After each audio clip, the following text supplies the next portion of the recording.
With the Imperial Senate and Mon Mothma preparing to come to the forefront of Star Wars, I think it's a good time to talk about some deleted scenes from Revenge of the Sith. The first scenes to include Genevieve O'Reilly in the role of Mon Mothma, which sowed the seeds for rebellion and introduced the Delegation of 2000.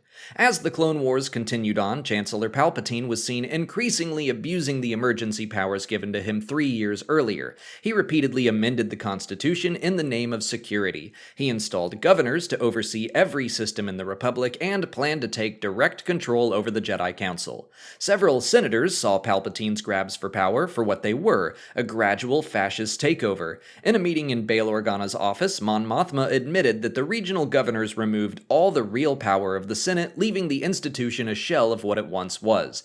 Bail, Mothma, Padme Amidala, and fellow senators Tyr Tanil, Feng Zar, and Gideon Danu agreed the Chancellor should be opposed, and so they quietly began gathering like-minded politicians to their cause.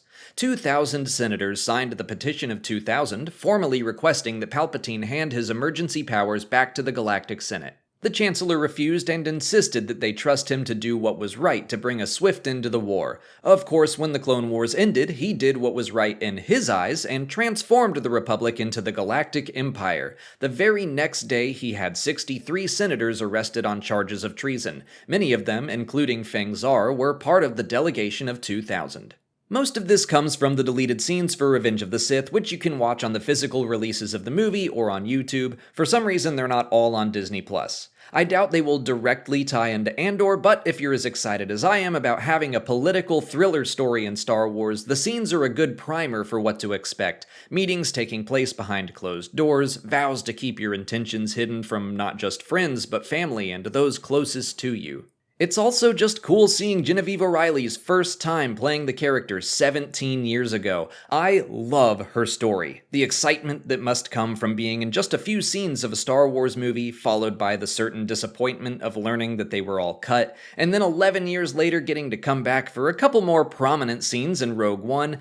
That's awesome by itself, that's gotta feel like some vindication, but then to come back 6 years after that to be the co-lead of a full-on series? Come on, I can't help but be thrilled for O'Reilly. It's possible we could see the return of some of those other Senator characters in Andor as well. I think it's unlikely, but I would love to see cameos for Tyr Tanil, Feng Zar, or Gideon Danu. Or maybe just some reference to what happened to them after the events of Revenge of the Sith. Jimmy Smits' return as Bail Organa has yet to be confirmed, but after his appearances in Rogue One and Obi-Wan Kenobi, I will be shocked if he doesn't play a significant role as Mothma's ally. But now I'm getting into speculation. I really just wanted to talk about the Delegation of 2000 and the tone their deleted scenes set for Andor. I think it'll provide some good context for the Imperial Senate side of the series. But that's it for today. If you haven't already, please like this video, subscribe to the channel for all our Andor coverage, follow us on TikTok, Twitter, and Instagram, and consider checking out our Patreon page. As always, thanks for watching, and may the Force be with you.